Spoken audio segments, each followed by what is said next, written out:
तो hello everyone. आज हम करने वाले हैं हिंदी का वार्षिक कक्षा 9 का पेपर। तो ये पेपर असली है। अगर आपने अभी तक कुछ नहीं पढ़ा है तो इस पेपर को आप पढ़कर 90 से प्लस आप नंबर ला सकते हैं, इसलिए बने रहे लास्ट तक। इसमें बहुत इंपॉर्टेंट क्वेश्चंस है जिनकी पूरी चांस है एग्जाम में आने का। पहला प्रश्न है पैसेज का। तो पैसेज एक गद्य आएगा। तो ये गद्य मेरा पढ़ा हुआ है, मैं सीधे उत्तर बता देता हूँ। तो पहला है, स्वतंत्र राष्ट्र की संस्कृति के लिए किसे खतरनाक बताया गया है। तो इसमें गे ऑप्शन है अंग्रेजी भाषा। दूसरा है, हम आज भी अंग्रेजी को क्यों अपना रहे हैं। तो इसमें है राष्ट्रीय स्वाभिमान के अभाव के कारण।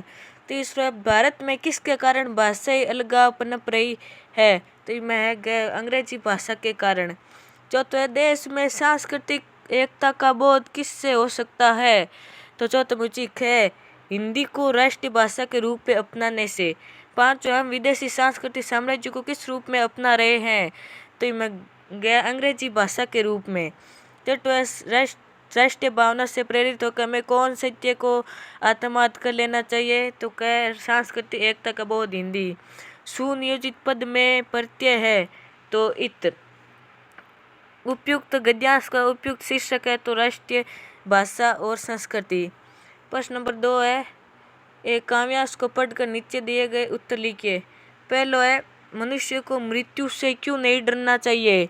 तो कह मनुष्य के। दूसरा, अमर कौन हो जाता है। तो मैं कह परोपकार करने वाला। तीसरा है, कवि के अनुसार मनुष्य कौन है। गए जो मनुष्य के लिए जीता मरता है। चौथा है, पशु प्रवृत्ति क्या है। तो गए केवल अपने लिए ही जीना। पांचवें, कैसी मृत्यु सी मृत्यु है। तो गए जिसमें मृत्यु के बाद भी लोग याद रखते हैं। छठा है, प्रस्तुत काव्यांश का उचित शीर्षक है। तो क्या मनुष्यता। सातवां, सहानुभूति शब्द का विलोम है। तो गए क्रूरता। प्रश्न नंबर 3 है, रिक्त स्थान की पूर्ति कीजिए। उपसर्ग के पूर्व उसके उस उपसर्ग शब्द के पूर्व लेकर उसके अर्थ में परिवर्तित कर देते हैं। वे बहुत फुर्तीला है। रेखांकित अंश क्या है, विशेषण है। तीसरा, विशेषण के कुल 6 भेद होते हैं। सातवां, पर्वत, नदी, नगर, पक्षी, फूल आदि उदाहरण है तो जातिवाचक संज्ञा का। सातवां, रमेश पुस्तक पढ़ता है। वाक्य में पढ़ना क्रिया है। क्या पढ़ना क्रिया है। आठवां, अनुज शब्द में उपसर्ग है तो अनु। सातवां, सामाजिक शब्द में प्रत्यय है एक। आठवां, विलोम शब्द अनुकूल का प्रतिकूल, चेतन का जड़। और पर्यायवाची कमल गुरुजी, पंकज तथा सरोज, और गंगा गुरुजी, भागीरथी तथा देव नदी। आठवां, निम्नलिखित श्रुति भिन्नार शब्द के अर्थ लिखिए।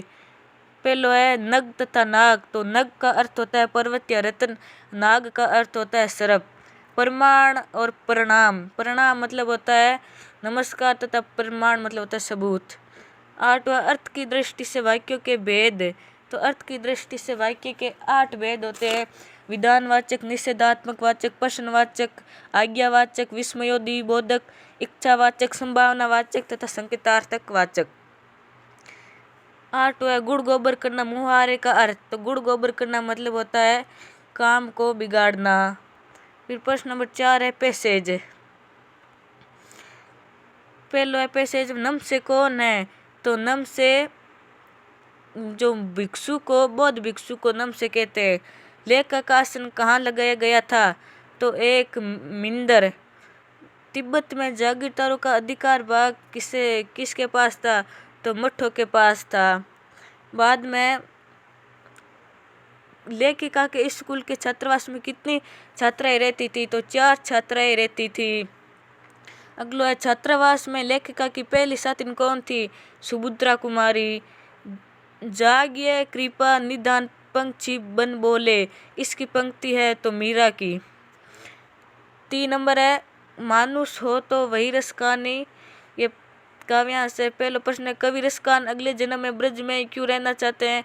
क्योंकि कवि रसकान जो है वो वो कृष्ण के अत्यधिक अनन्य भक्त है, वे हर जन्म में अपने अपने कृष्ण का सानिध्य ही पाना चाहते हैं। 8 रसकान अगले जन्म में पशु बनना चाहते हैं। वे क्यों? अगले जन्म में कौन सा? तो नंद की गाय बनना चाहते हैं। बाद में कालिंदी नदी के किनारे किस रूप में कवि रहना चाहते हैं? तो खग के पक्षी के रूप में।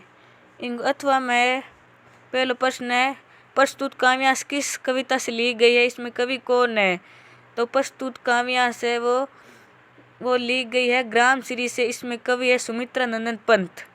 दूसरा, कविता में अमरूदों की क्या विशेषता बताई है? तो अमरूद क्या है? अमरूदों में लाल लाल चित्तियाँ पड़ गई है।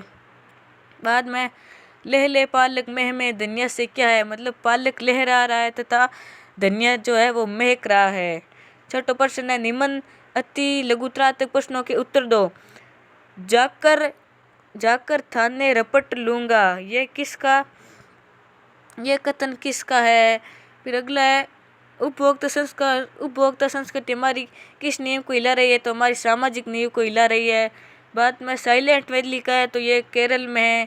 महासरोवर शुभ्र जल से कवि का काश है, तो पवित्र मन रूपी पवित्र सरोवर। बाद में गई न सीधी राह से कवित्री का क्या आशय है? और बाद में बच्चों के काम पर जाने पर जवाबदेही कवि किसके मानते हैं?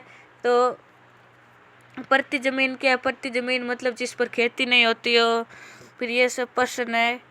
फिर प्रश्न नंबर 7 में लघुत्रात्मक प्रश्न है। 8 में किस घटनाओं से पता चलता है कि हीरा और मोती में गहरी दोस्ती है? या फिर बच्चे काम पर जा रहे कविता का संदेश। 9 है मुंशी प्रेमचंद का साहित्यिक परिचय। फिर 10वां निम्नात्मक प्रश्न है। 11वां जलदे विदा, कोटा के अधिकारी के नाम एक शिकायती पत्र लिखिए जिसमें नगर में व्यापक जल संकट का विवरण हो। 12वां है निम्न किसा है?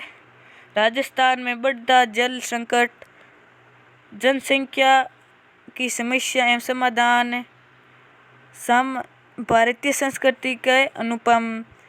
13वां है आपके विद्यालय में वार्षिक उत्सव का आयोजित किया गया है, तो एक प्रतिवेदन तैयार करनी है।